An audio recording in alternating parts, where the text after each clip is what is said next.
Welcome to Bite Size Dental Marketing. Today is the read of the week, Woo! and we have Katie Morgan. Katie, let's jump in.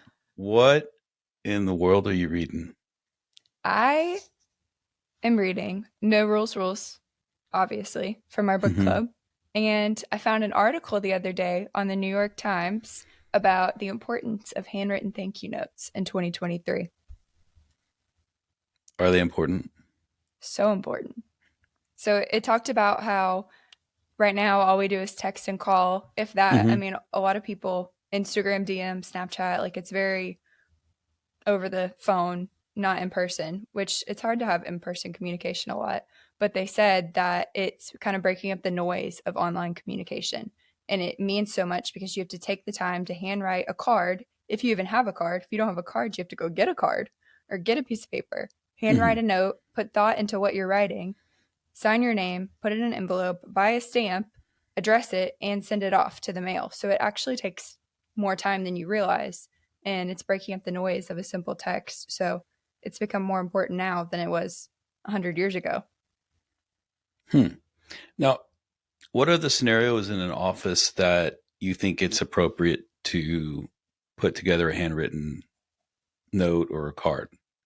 I think for us in dental offices, when an existing patient refers a new patient and that new patient is like, oh, my friend Eric told me to come here, that office needs to reward the existing patient Best in friend some way. Eric.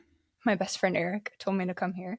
That office needs to reward that existing patient because that patient is now an advocate for you in the community. They're talking about you. They are, you know, suggesting that their best friend Eric go see you. So they obviously care so much about you and they love you enough to suggest you to somebody else. So you need to reward that patient and know that that meant a lot to you that they suggested their best friend to come see you. A lot of offices do gift cards, Mm-hmm. and I will tell you, I am not a fan. And I know why they do it, and they do it as a way to thank them. I personally think it cheapens the purity of, if I refer you to someone, I want it to be because I felt it was the best place for you, not because of a $25 gift card. And I know the $25 gift card is a thank you and not to get me to do it, but because it's monetary in value, immediately tied to a monetary value, I think it cheapens the exchange. I agree. I think it's the thought behind it more than what you're actually getting. But I think it makes it less thoughtful because it's easy to go buy a gift card or order a gift card online and send it to somebody's email versus Now, putting the thought into oh, a note. see, I went a whole different direction. I think it's actually just cheapens it. Hmm. Yeah. I mean, yeah. I, I only because you know what I associate it with? A lot of the technology players in the space will give you a gift card if you show up for a sales meeting. They'll give you a gift Mm, card. Like, it has become so ubiquitous with, just do something for me and I'll give you a gift card, that it has begun to cheapen it when someone gives me a gift card, especially a business, mm-hmm. because I feel immediately like I'm transacting business, even though I may have given the referral out of purity. Now that I received this gift card, I will tell you, for me, it changed a little something in me. Now, interestingly enough, I don't feel that way about something that doesn't have a clear and established value. What about like a free water bottle or a free t-shirt? Do you Sure, feel the same way about that no, as a gift because card? no, because there's something about it that is just a layer removed of a Mm-hmm. transaction to me. Mm-hmm. I don't think hmm investing in a gift card too is even worth it because if you think about the times you've given somebody a gift card, which I've given gift cards as a gift 1,000 times, it's easy. But that's exactly why I think it cheapens it. It's hmm easy to even Oh, go online and do it. I will say, yes, you were talking, it triggered nothing. I think if you gave me a gift card and you said, "Hey, this is Bongiorno, the coffee shop down the street. I love buying my coffee there. They hand roast. They're on the premise, and I love the coffee. The Brazilian blend is my favorite one. I mean, it has to be with my wife and Andre from both Brazil. The Brazilian blend is my favorite. I think that you should buy a bag of their coffee. Now, I feel very different about that exchange than I do, here's a Starbucks gift card, because Mm-hmm. I think it was a local business, which I think most dentists are, and I think that it meant something to the giver, and I think the receiver would receive that different. I But could see that. I think as a but gift, though, it's the thought. I don't know if I get that. I think like we've given gift cards to people who are having a baby or they had a really good month and we want to reward them for something really cool that they did, or like having a baby. You need an Amazon gift card. You don't want to go to the store and buy diapers all the time. Amazon them. But I hmm, think it's the thought behind writing a note, getting them something versus if somebody's just suggesting you in the community, just getting them a gift card from Market Street or Kroger and giving it to them means nothing. You put no thought hmm, into that. hmm. So, what's the gold standard for you in content on the card? So the article that I read actually talked about this, and I don't know if I agree with it completely because I think that it brings down the sentiment behind it, but they said that you should have an opening. So if I was writing a note to you after this podcast, I would be like, Eric, thank you so much for having me on your podcast. I really liked when we talked about Brazilian coffee. Looking forward to the next time. Love, Katie. So you're supposed to like intro something, say something specific that you talked about. So it means something to you. And that person receiving it knows that it meant something to you because you remembered a detail. And then you kind of close it out.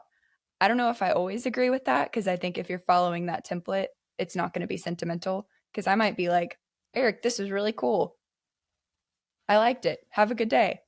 Thank you And for that's come from the doing. heart, Thank you for doing a great job on the podcast. Period. You were period. a wonderful guest. Period. Period. But I think there is a template that you can follow. I mean, I think basic rules to writing a note, you have to have an Hmm. introduction, you have to sign your name. Don't make Now, it sloppy. does the entire office sign it or the doctor?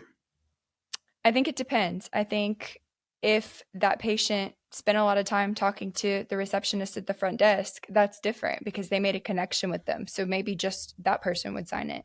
But I think if the patient made a connection with the doctor in the back, like they have the same dog, their kids go to the same school, whatever, if there's a connection there, I think that's more important. I Hmm. like, and this is a personal, I like when everybody signs it because I feel like everybody knows who I am and actually cares that I was there.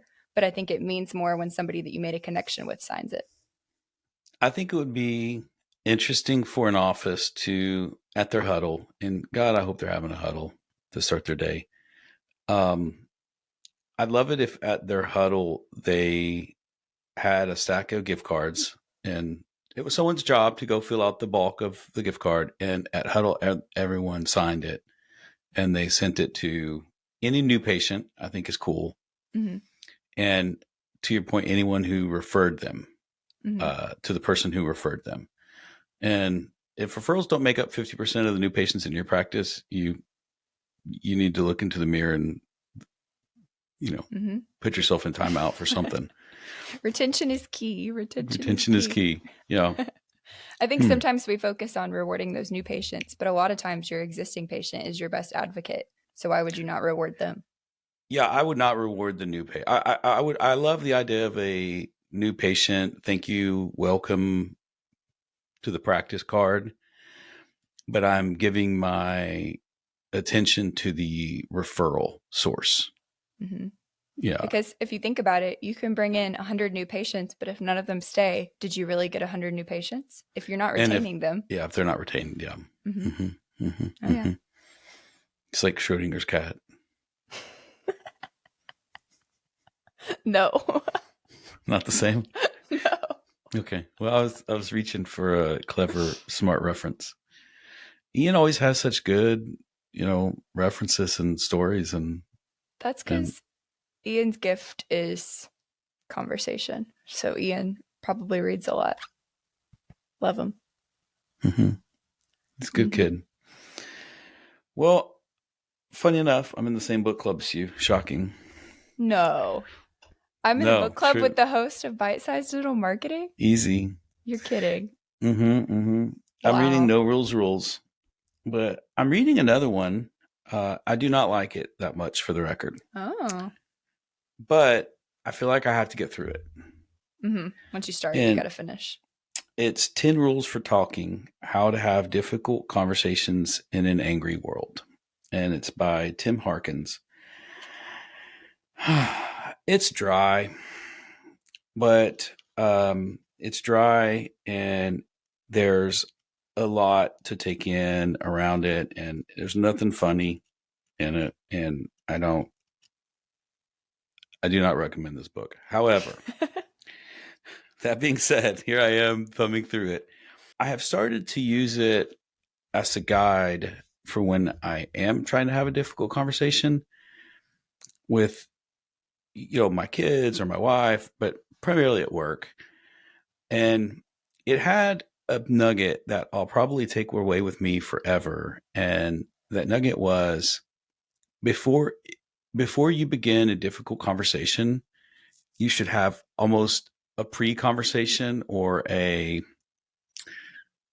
some version of expectation setting around, are we having the same conversation? Like Mm. what is the goal? And not like you want me to agree with you, right? But like really think about, am I trying to be heard? Am I trying to make a point? Am I looking for justice or vengeance? Am I looking for agreement? Am I looking for, compromise? Am I looking for an apology? And the more true that you can be to understanding what you really want and then making sure that the other person knows it, the more likely that you can have a difficult conversation that doesn't end with. Right. Because if you are seeking an apology and I am trying to prove my innocence, those are actually in conflict with each other. Right. Especially if my paradigm is an apology is an admission of guilt. So it You kind of know, lays the groundwork for a harder conversation. that's the theory. Hmm. Now, I've tried it a few times and it hasn't worked, but but I'm but I'm holding out. You got it. You got Yeah, it. yeah. I'm stubborn like that. I'm gonna Practice try to makes get through. perfect.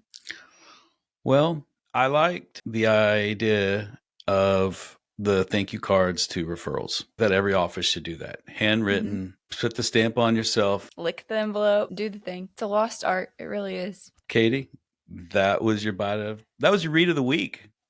Yeah, it wasn't even a bite. It wasn't even a bite. It was just a little nibble. Nibble. Although I don't That know, was we're my at nibble. 24 minutes of recording time, so that's probably 15 minutes Of real content. of real content. Woo! Hey, We did it. we miss you, Ian.